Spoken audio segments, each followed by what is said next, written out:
Hello there, Scorpios. I feel like the energy is it's still you're still planning things. Things have not been, clearly implemented into the real world just yet. Decisions are thought about and finalized, but they're not really, kind of like I want to say they're not yet ready to be brought out into the world. Okay, so which is good because you don't want to make major decisions during a Mercury retrograde cycle, and so let me just talk about some of the images that came out while I was shuffling the cards, and then we'll go from there. You had a lot of messages that came through, and there was a really long image that came out, and it's kind of sad. So let me just talk a little bit about that, okay? So first of all, I when I shuffle this card, so I shuffled out these cards like 3 days ago, and I left them kind of sitting on the table because I was trying to make sense of them, okay? And when I looked at these cards again, I feel like the images and the messages are definitely converging on a common theme. So let me talk about that. I feel like the theme of this month is turning your back on a situation or a person, okay? Because there's something new starting for you, okay? And the image that came out was I saw this large body of water and it's frozen. So the top layer is frozen. And I feel like it's a lake. It's a lake that's frozen over, okay? It's like winter, the snow is not falling, but the top of the lake is completely frozen. There's this man, he's walked a really, really long distance. He finally made it to the riverbank, or the bank of this lake. And he looks really worn out.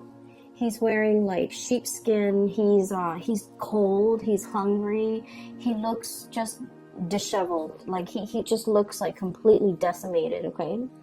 And he's trying to he has like an ice pick. He's trying to create a hole in the ice, break through the ice so that he can fish, like ice fishing, so he can fish and get something to eat because he just looks really distraught.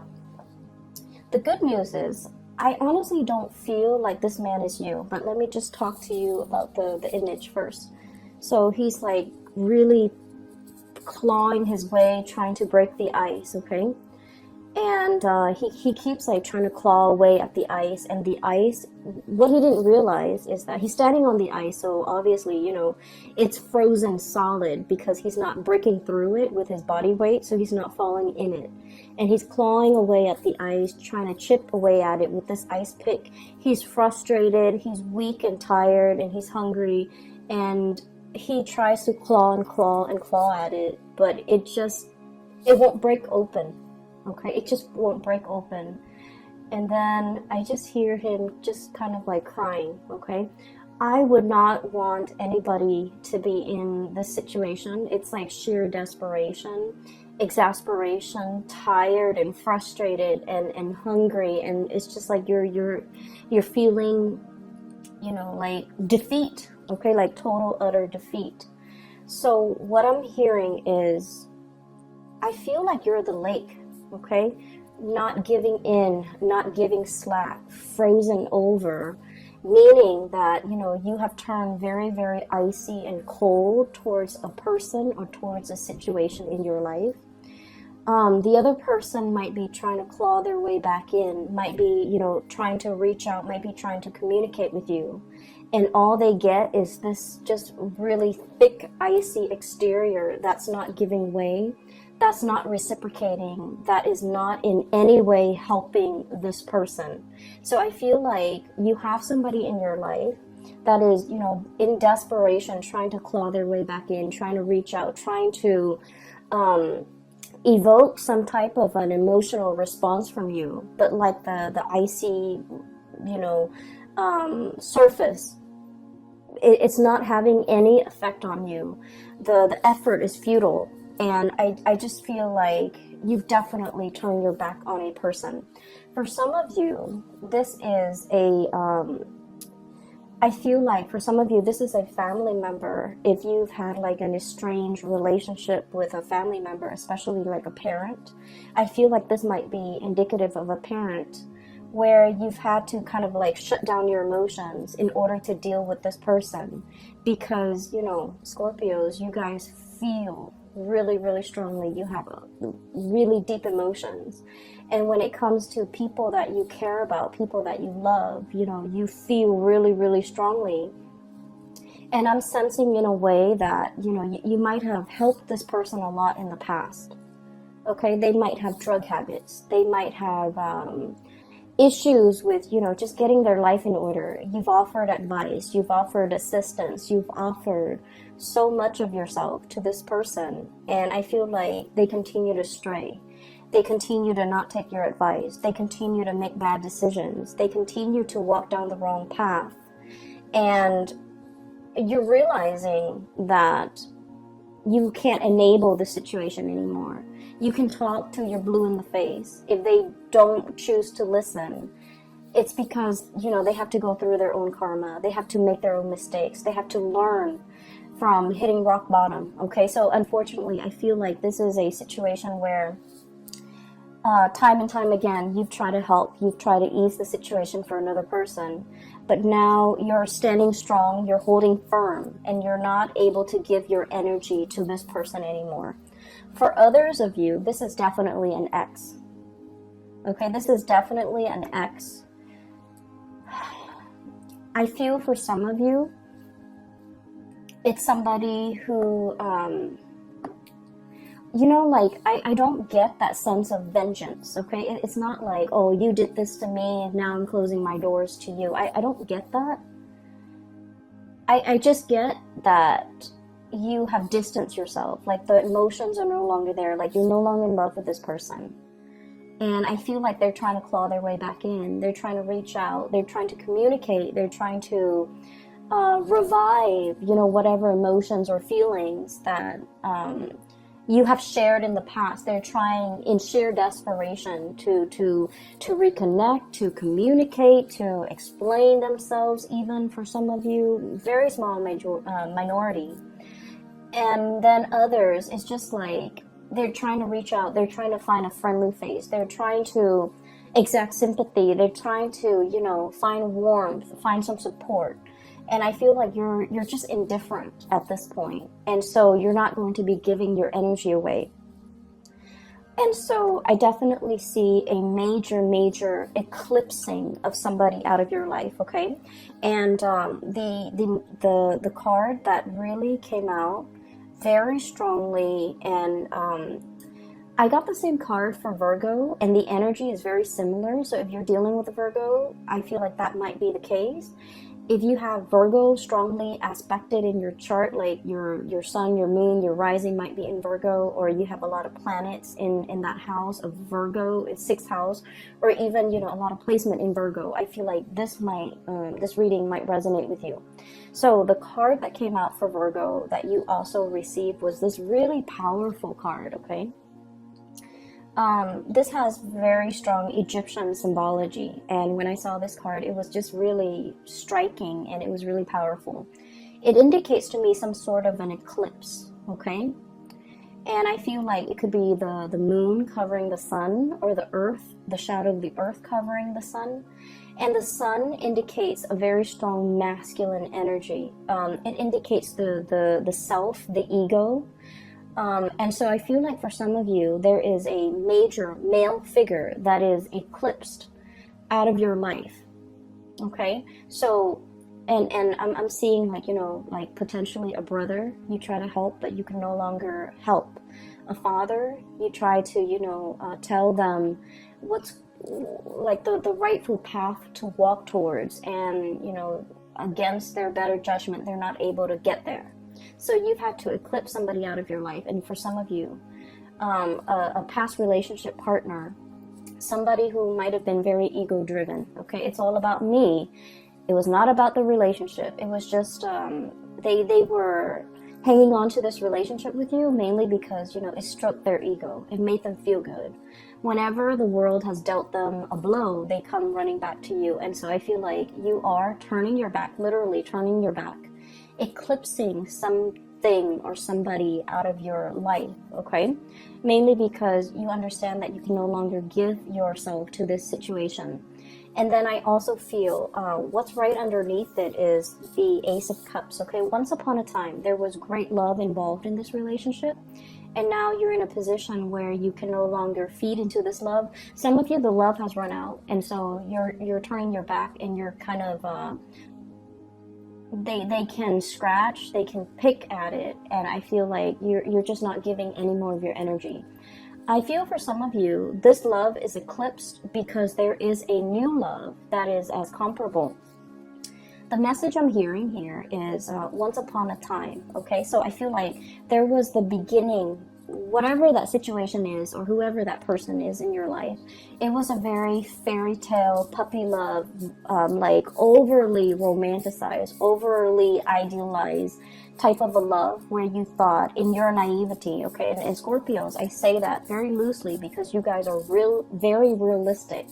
But a lot of the times the emotions can take over, and you know, we're all guilty of this, where we see things and we romanticize things and we imbue characteristics into a love situation that might not be there. So I feel like you might have been a little bit blinded by this love situation, or it started in such a fairy tale romance that you thought it was going to be that way. And I feel like, you know, something happens. There was a wrench in the works. There were a lot of ego issues associated with this union where the other person was not ready for the relationship.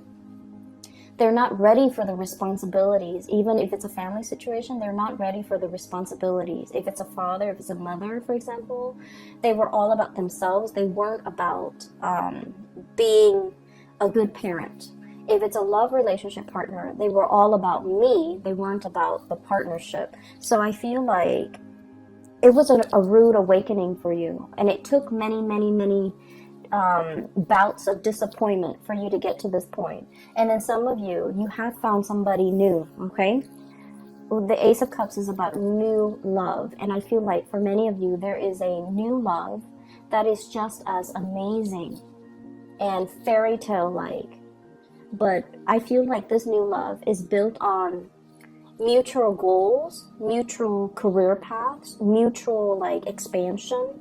It's built on something very solid. We have here the Three of Pentacles.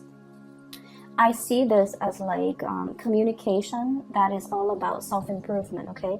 Constructive criticism, giving and receiving, but also like learning how to be a better partner, learning how to be a better friend, learning about responsibilities, learning about, you know, equal give and take. So this is a card that is very, it's very oriented when it comes to like consultation, asking other people for advice, receiving feedback, not being defensive when it comes to constructive criticism. So in this new love relationship, there's a lot of growth. There's a lot of room for expansion. There's also just, you know, a lot of admiration and a lot of like working together to build something of greater value. Whereas in the past, the situation has not always been positive. So now you're in something new. And we have here the Three of Wands, waiting for your ship to finally come in, letting go, you know, untying, okay, unraveling of this ribbon here to get rid of baggage, to get rid of emotional baggage or like self-defeating talks, things that we tell ourselves, or just, you know, just burdens from the past, in order to free yourself for this new love that is in the picture for you. So that message and the image came in very powerfully. So I feel like a lot of the times, and this is why, you know, a lot of people don't like Mercury retrograde. I don't like it. I have a lot of air and it affects my communication.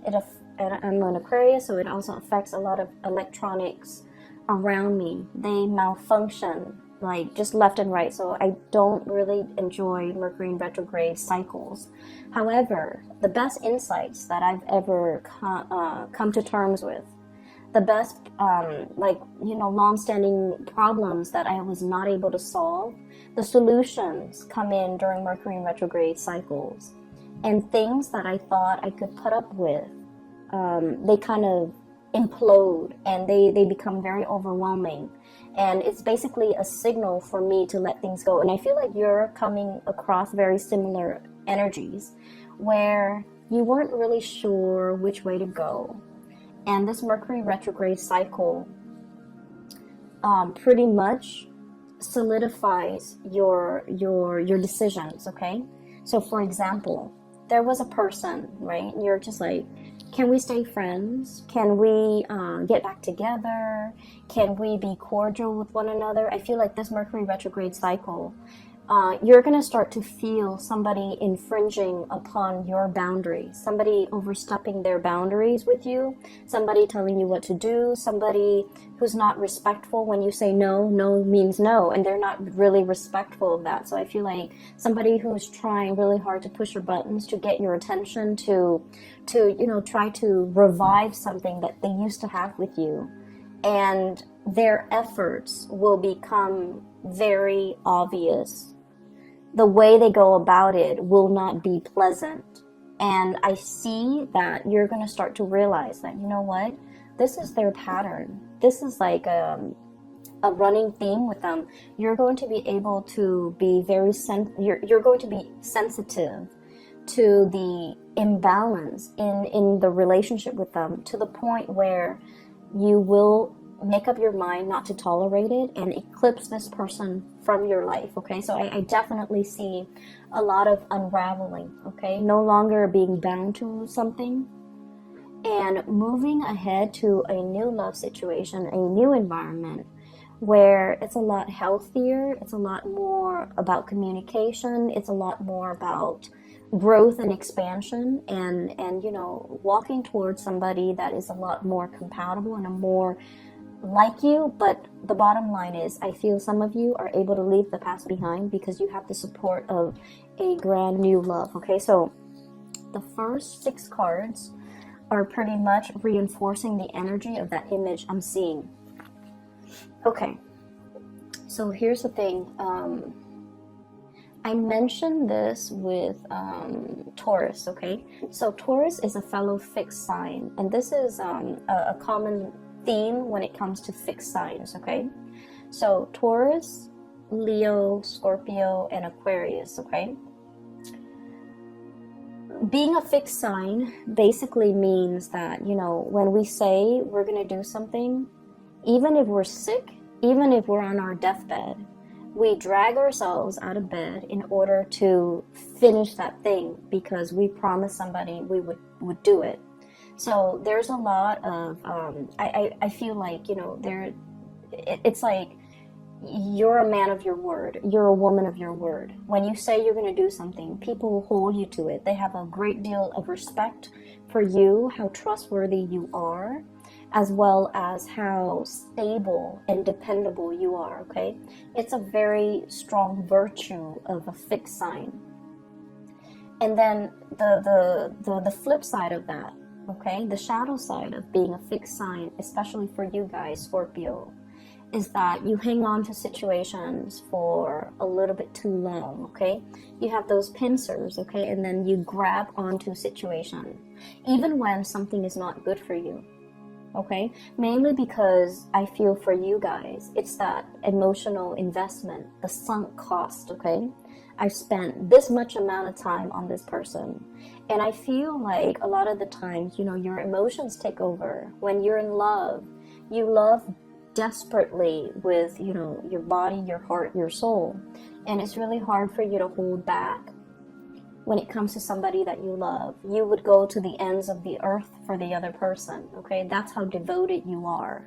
And I feel like there was a situation in the past where you gave so much of yourself. There was nothing, there was like barely anything left for you, okay? You ran yourself ragged for this person. And then you realize that I feel like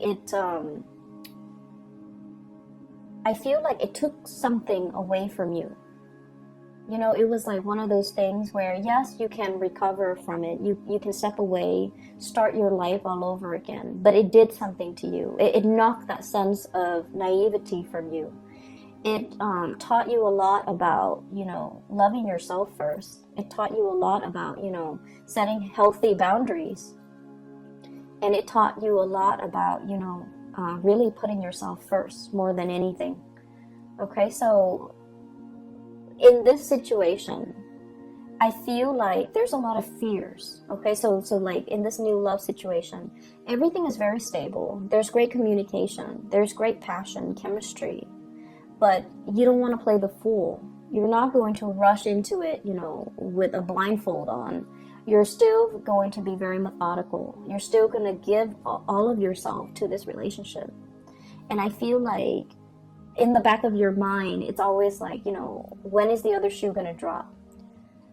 When are the temper tantrums or the selfishness from this person going to come in? But I feel like you are aware that you're dealing with a new person. You are aware that there's a lot of great communication here.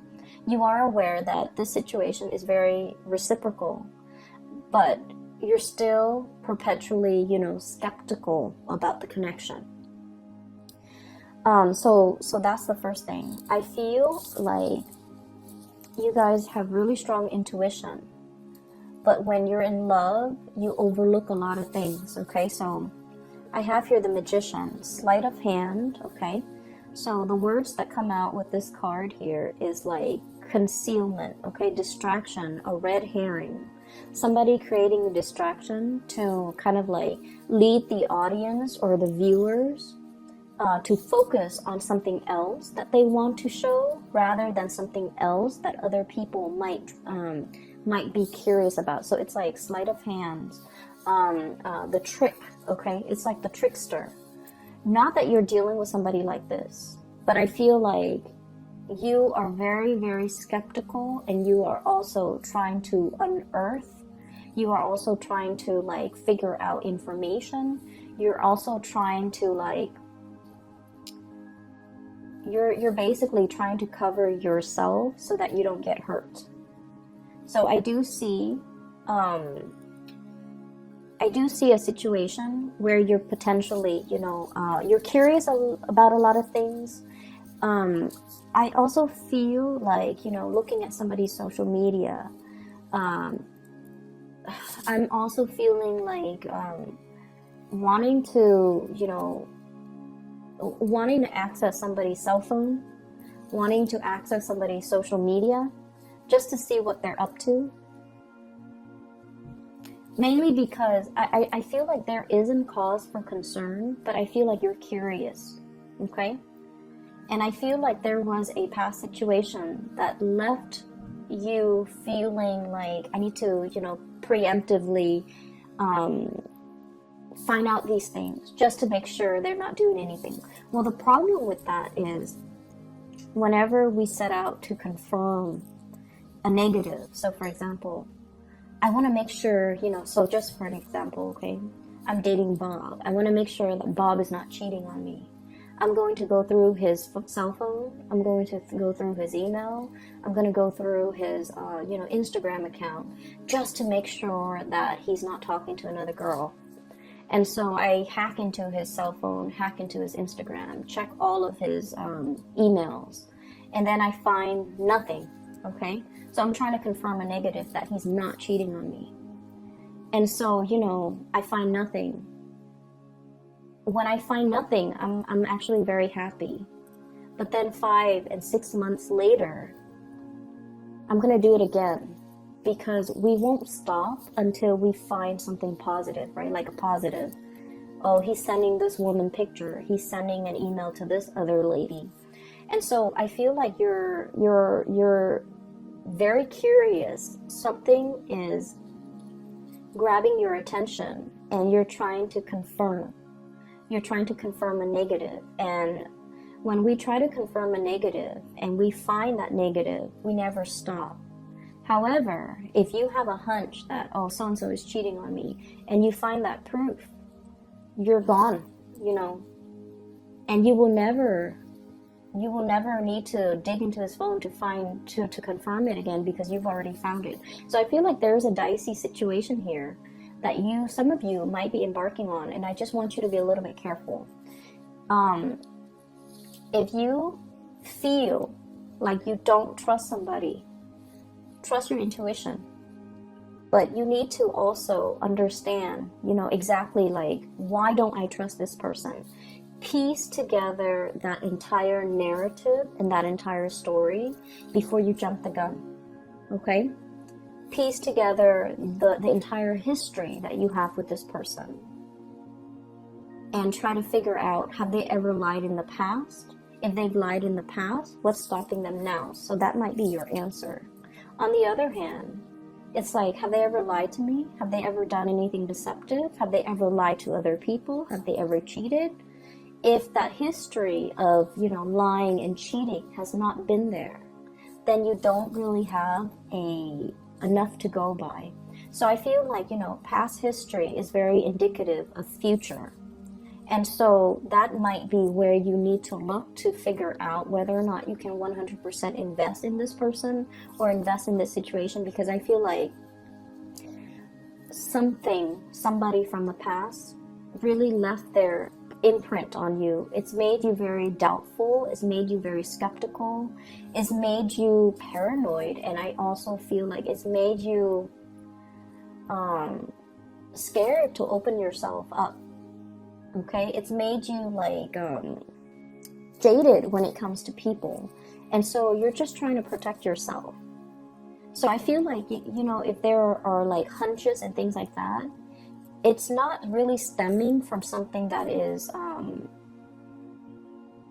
it's not coming from this relationship or this person.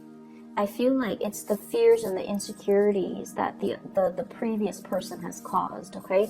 That's triggering things in you, okay? So that's the first 6 cards that I am sensing here. There was another message that came through. I wrote it down because I've had this spread laid out for the past few days, but I just could not get a coherent message, but now it's coming through.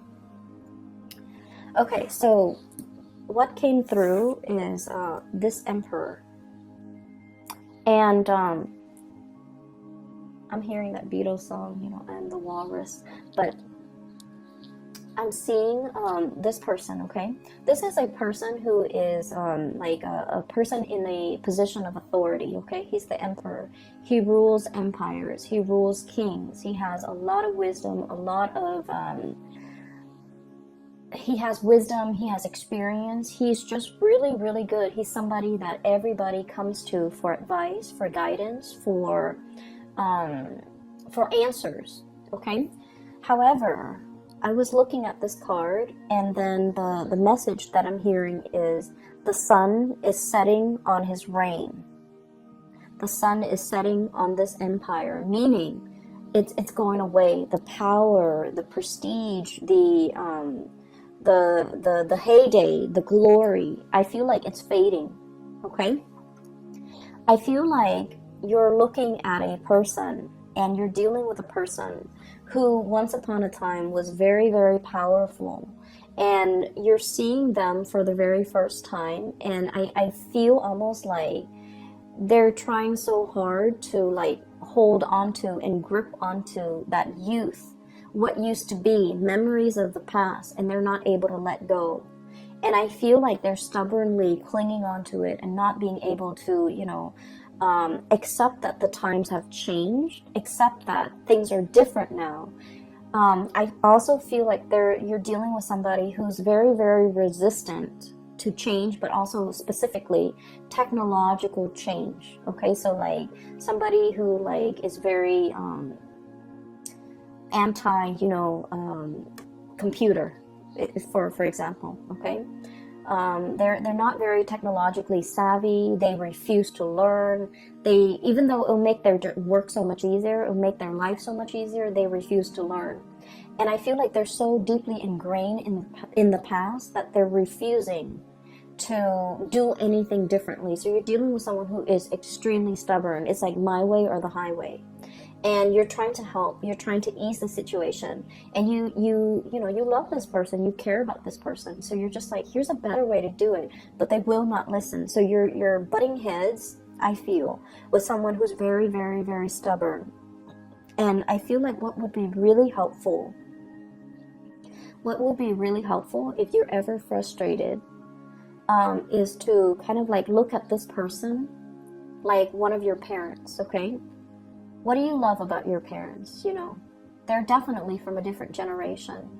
If you can sympathize with your parents, then you definitely can sympathize with this person. So I feel like it's somebody who's like struggling with the change, who's really struggling that their time is done. They're still really clinging on and they're not able to let go, okay? I'm hearing like outdated ways of doing, outdated ways of thinking. Their way of life is changing and they're resisting. They're like stomping the ground. So if you're dealing with somebody who's like irritable, who's just like throwing tantrums, who's just all around very difficult to deal with, I feel like they're in the midst of some major change that they're not comfortable with, and they're just like crabby and cranky and things like that. So give it some time, let this person go through, you know, their phase, and then they'll come back a much happier person, okay? So I feel like, unfortunately, all that you can do is, you know, cheer them on from the sidelines, be their support, be their anchor if they come around. But you're not going to be able to talk this person into accepting anything.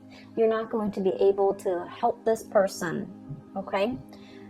They're very stuck in their ways, and they're just going to have to arrive and embrace these changes on their own in their own due time, which is not going to be this month, okay?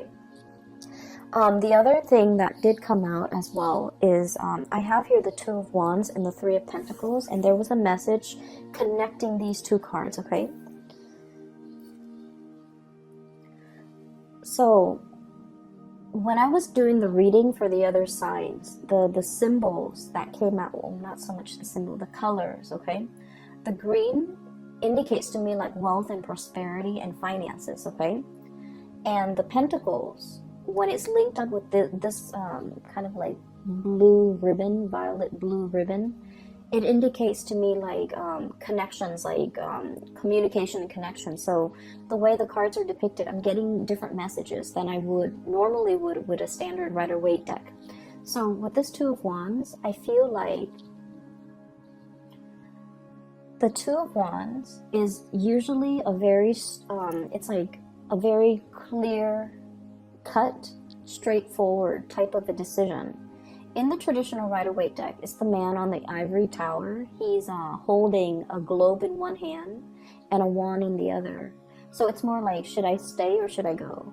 Should I pick the status quo or should I embrace the change? So it's between two choices, and it's always status quo or change, okay?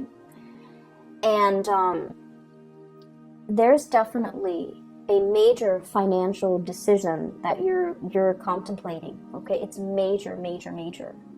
And both decisions, should I stay, is financially motivated. Should I go, it's also financially motivated. The ribbon is wrapped up and wrapped around both decisions. So I feel like life is bringing you a major change when it comes to your job, a major change when it comes to your career, how you make money, the type of money that's going to be coming in. And you're grappling with these changes. So I feel like in a sense, this Emperor could be you. It's sort of like, yes, there was a heyday in this work that we're doing, but now the times have changed. Now we need to implement more technology in our work. Now we need to get with the times. Now we need to, reinvent ourselves. We need to innovate. Otherwise, we're going to get bulldozed over by the competitors. So I feel like there's some major things, major decisions that you need to make as it relates to how you make money. Career change, okay? And then I also feel like this decision, Scorpios, as a fixed sign, we are very decisive. We know exactly what we want, and we know exactly what we don't want, okay? Our world as a fixed sign is very black and white, okay? There's always like yes or a no. We rarely straddle the fence. There's definitely a decision that you already know what you need to do, okay? But the challenge in this situation might be the Three of Pentacles here, consultation. There might be a financial situation here where many people, many actors are involved, and you don't want to rip the rug out from under somebody. You feel like other people are dependent on you, and so you can't make this decision in isolation. You feel like there are a lot of moving parts. Not a lot, but in your mind, it's like, it's not just you. It's other people, maybe a partner, maybe a child, maybe a parent, maybe a business partner. There's just a lot of moving pieces. And I feel like somebody's trying to break away. Somebody's trying to break away, break free, you know, unravel, or like free themselves from this bind, this ribbon. But the decision is not just about you. It involves other people. For some of you, this could be like a partnership, like a marriage, an engagement, a family situation you're trying to move away from. And I feel like, you know, you have that sense of loyalty, that sense of that fixed sign where it's like, we took a vow, I'm going to stick it out, okay? And so I feel like, you know, you're on the verge of making some major decision, and you know that it's like a major life change where if you make this decision, something is going to get eclipsed, completely eclipsed and gone from your life. On the other hand, there's something new coming in to replace it. It is very scary, and I feel like it's a major decision. It's not something that you can make, you know, in isolation. You don't exist in a vacuum. You feel like a lot of other people are involved in this. But the bottom line is that it brings a lot more growth and prosperity. I'm following this Ace of Cups, okay? This pink ribbon here is linked up here with the Nine of Wands. And the Nine of Wands, it's almost like the springtime. A lot more buds and blossoms are coming in its place. If you make this decision by the end of the spring, by the end of the winter, when things start to thaw and the blossoms start shooting up, like, you know, February, March, standard springtime, or the beginning of spring, or the end of the frost, something new, a lot of new opportunities are going to be coming in for you. So if you make this decision to go, if you make this decision to kind of like take off on your own, or to pursue a new course of action, you're going to have a lot more abundance, you know, as early as like the end of